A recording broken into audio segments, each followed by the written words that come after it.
At the same time, I wanted to give you guys all some inside information. There is a huge war being waged right now here in Washington, D.C. against Steve Witkoff, President Trump's special envoy to the Middle East, who successfully negotiated the Gaza ceasefire, but also multiple other appointees to the Pentagon who completely disagree with the idea of going to war with Iran, specifically regime change. So we're going to start off with Steve Witkoff, the war against him, and then I'm going to explain some of the whisper campaign, the allegations, and some of the individuals who are behind all of this. What really kicked things off was Steve Witkoff's recent interview with Fox News, where he had the audacity to suggest that actually he wants to pursue the phase 2 part of the ceasefire deal and that he was willing to negotiate with Hamas or anyone to achieve this outcome. Here's what Steve had to say. I wanted to ask you about Hamas. Apparently, they told the New York Times, we are prepared for a dialogue with America and achieving understandings on everything. How do you see that?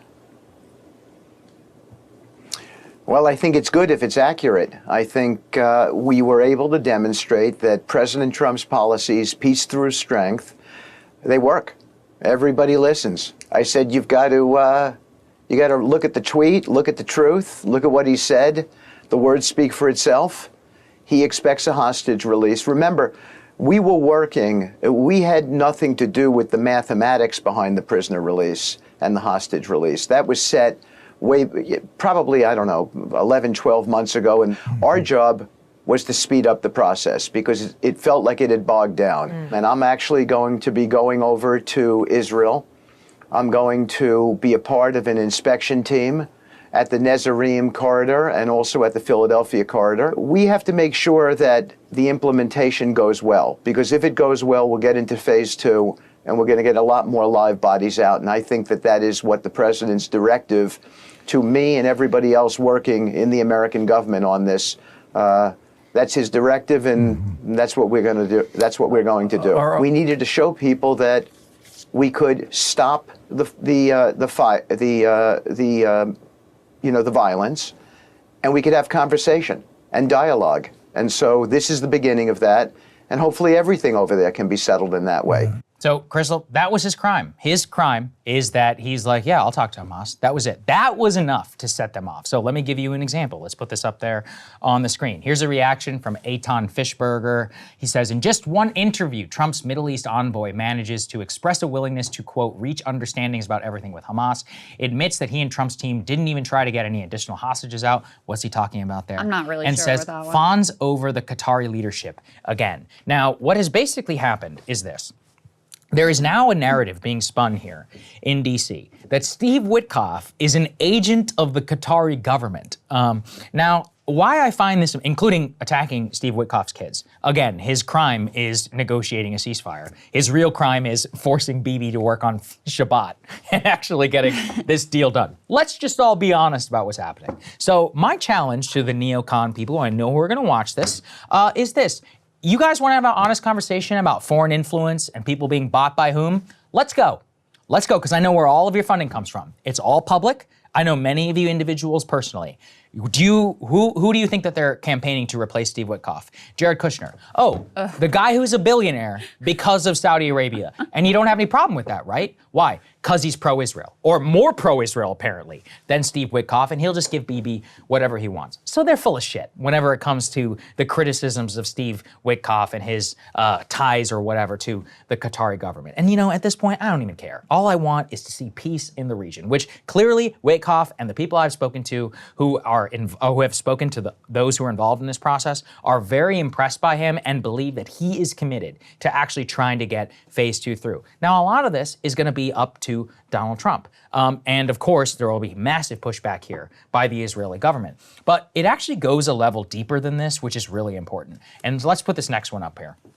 This is Jewish Insider. This is a publication which is run, basically is a laundering of a lot of neocon thought. And they write here, pro-Israel Republicans alarmed over Trump's Defense Department appointee. Now, the person they're talking about here is a guy named Mike DiMino. He's been tapped as the Deputy Assistant Secretary of Defense for the Middle East. Mike DiMino is a person who had the audacity to suggest, Krystal, that regime change in Iran would be a bad idea. And actually, he articulated himself incredibly well in interviews like on the Glenn Greenwald program or on Dave DeCamp's show on YouTube. Any of you can go and watch and listen to his words himself. We're not talking about an extremist. We're actually talking about somebody whose previous experience on the ground and involvement in the region convinced him that America's ability to compel regime change and, launching adventures in the Middle East, which he says have little strategic interest to America, that's his actual crime. And so what we're watching is a laundering of a major whisper campaign against a guy like Mike Domino. We are watching a new attack that's being launched today, and I'll get into that in a little bit. But just look at, Witkoff, all he does is just say, hey, you guys need to agree to this deal that you've already agreed to back in May. And that is alone. He is now the target of the Israeli media and of all of their allies here in Washington, D.C., including Nikki Haley and some very, very prominent people behind the scenes. Nothing makes people here more angry than when you say, I'm going to talk to our adversary. Yeah, you're right. You're absolutely right. You will get uniform outrage. And it's such posturing. Like, listen, the reality is, and this is why Bibi didn't want to end the war. This is why Smotrich and they're very upfront about their goals. But because, when you actually have a ceasefire, even a temporary one as of now, people have to start to grapple with the realities that you didn't destroy Hamas.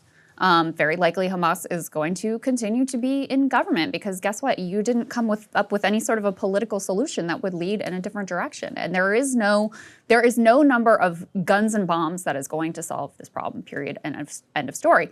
But you can live in that fantasy of we're never gonna have to talk to Hamas and they're gonna be defeated and they're just, evil point blank, end of story, and you could never even speak with them. You can live in that fantasy until you actually try to have some sort of a resolution. And so, he committed the cardinal sin of being like, I actually wanna go to Gaza and Hamas said they would talk and I think we should do that. Well, let's get into that. Think about even Scahill, who goes and interviews these guys because, hey, they're a party to this conflict and maybe we should know what their thoughts are and what their thought process is and what their ideology is.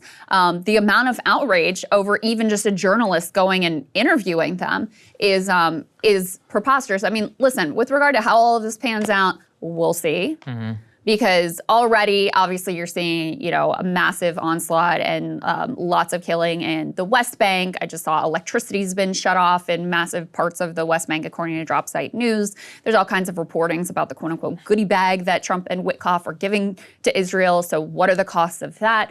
Bibi's promising that he's going to return to the full-on war. Trump is saying, well, that's, probably going to happen. So we'll see. But I think it is very telling just the amount of absolute rage at Witkoff. Yes. It's very good that he's Jewish. I'll just say that. Yeah, you're right. Really you're right. gives him at least a little, I'm sure he's getting all of the self-hating Jew and all of that sort of stuff. But it's a little bit harder to just throw the anti-Semite label at someone who is himself Jewish. Steve Witkoff is now one of the most successful diplomats on the Israel-Palestine issue in modern history. That's what they are attacking him about. Very low bar. Okay, but that's my point. Even that is enough to be destroyed.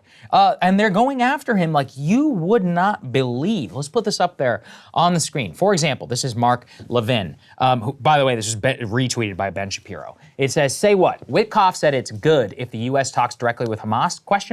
Where's the foreign policy A-team, ? Don't we have a new Secretary of State just confirmed unanimously by the Senate? Even Blinken didn't suggest this. Hamas committed unimaginable acts of genocide. Now we are willing to talk to them to better understand them, ? Look, here's the thing, and this is the straw man. They're like, he says he wants to talk with Hamas. Steve Witkoff actually is trying to get hostages out, right? Yeah. So who's holding the hostages? That's right. Hamas. Oh, right. So we're not supposed to talk to Hamas, but we're also, the criticism of Witkoff is he's not supposed to get all the hostages out. So which is it, right? So it's all bullshit, actually, what this is all about. His real crime, again, is putting a little bit of pressure on the Israelis. Let's go to the next one, please, from Haaretz. It's also this one. He's gonna visit Gaza as part of an inspection team, right? The thing is that they want to keep America at arm's length and not be involved in any of this. They don't want them to enforce the terms. They don't want them to be involved. And the reason why I'm focusing so hard on Witkoff is that if he gets fired, if he gets reined in or any of that, it's over. Not just in terms of the Israel-Palestine issue, But the Iran issue is the most important one here. What broke out this morning, again from Jewish Insider, this like neocon rag, is they're publishing this about a person like my friend Elbridge Colby. They say, in addition to Domino, another ally of Caldwell's, there's a person in the interview, Elbridge Colby has been tapped as the Undersecretary of Defense for Policy, even as his sanguine view of Iran and its nuclear ambitions, which he sees as less urgent threat to America's interest than China, has long been a source of contention in Republican foreign policy circles. And now they write this with a straight face. Perhaps most controversially, Colby has opposed direct military action against the Islamic Republic. Perhaps most controversial. Yes. Controversial to whom? I ask. Jewish Insider. Incredible belt. Please tell us. Tell us who it's controversial to. And do you want to know who it's controversial to? The person that they quote underneath that to criticize Domino, Elbridge Colby, and Caldwell is Dick Cheney's Middle East advisor. That's who they quote. Yeah, it would be controversial to that person, wouldn't it? Now, there's a lot of people who watch the show, Donald Trump. There's a lot of people who watch the show who we even interviewed, who voted for AOC and for Donald Trump. And one of the main reasons they did is a departure from the foreign policy consensus. Now, Trump has failed them many times in many different ways, but perhaps on this one, at least through the idea of personnel is policy, we all need to come together and to actually put pressure on the Trump administration and the outside to make sure that these people do not succeed. Because if Mike Domino gets fired, if Elbridge Colby doesn't get through, if you don't have a chance in hell at getting even 5%. And the reason why I know this is that in the first Trump administration, the battle for any America First policy was lost on day 23 when Mike Flynn was fired. Now, Flynn was an idiot, don't get me wrong, but Flynn actually believed in what Trump did. And more importantly, a lot of the people who worked for Mike Flynn, who were genuinely America First, all of them were forced out by H.R. McMaster. And H.R. McMaster did what? He ramped up the troops in Afghanistan. He encouraged all this Soleimani striking. He encouraged all these weapons to Ukraine. Now listen, Trump is culpable, of course. I'm not going to put him off the hook. He agreed to do all of this, but he's a malleable guy according to the people around him. So if you want to play the game, we have to protect these people because otherwise it's game over. Like, listen to them very clearly. They say that the controversy around this is to oppose war with Iran. They're telling us what they want us to do. They want to invade and impose regime change on this country. And so it's what I'm trying to do is to expose them, but also to try and assemble some people who we need to put pressure on the administration if we actually want to see this change. Because nothing can destroy your country and its wealth and its people more than a bad decision in war. As we saw with Iraq. Well, it destroyed us. And just to tie it all together, and I know people know this, but Israel has long wanted to drag us in directly to a war with Iran. You'll recall Bibi Netanyahu famously making a trip here during the Obama administration to oppose the JCPOA, that was the Iranian nuclear deal. This would be a key priority for major Donald Trump donors like Miriam Adelson, who was seated right there in the dais behind him, and who seemed to really get her picks in terms of a lot of the high-profile cabinet-level names who all had very consistent hawkish views with regard to Iran, and some of them are just like total end times, is pro-Israel fanatics like Mike Huckabee, Lee Stefanik, Rubio has been a consistent hawk with regard to Iran, et cetera. So these next layer down is kind of the next battle, and so we'll see how it all plays out. I mean, one thing that is a little different now versus previously is, bipartisan administrations have really coddled the Saudi Arabians and been very cozy with them, even long past the point of utility and political sense. And, Saudi and Iran were very much, arch rivals and at loggerheads. That has eased somewhat as they've made common cause during the Israeli genocide in Gaza. They've had some rapprochement actually brokered by the Chinese. So there is somewhat less hostility between those two nations, which means that, even as top Trump priorities pursuing this, I think, wrongheaded, but we can get to that another day. Saudi normalization deal with Israel doesn't necessarily require the same like totally hawkish and adversarial approach to Iran, but there are very powerful parts of this Republican coalition and of the Trump donor base that want the war with Iran, want the regime change, want one of the things that we gave Israel in exchange for this at least temporary ceasefire to be joining with them, or at least green-lighting attacks on Iranian nuclear facilities and those sorts of really escalatory actions. So anyway, a lot of question marks. Hey, if you like that video, hit the like button or leave a comment below. It really helps get the show to more people. And if you'd like to get the full show ad-free and in your inbox every morning, you can sign up at breakingpoints.com. That's right. Get the full show, help support the future of independent media at breakingpoints.com.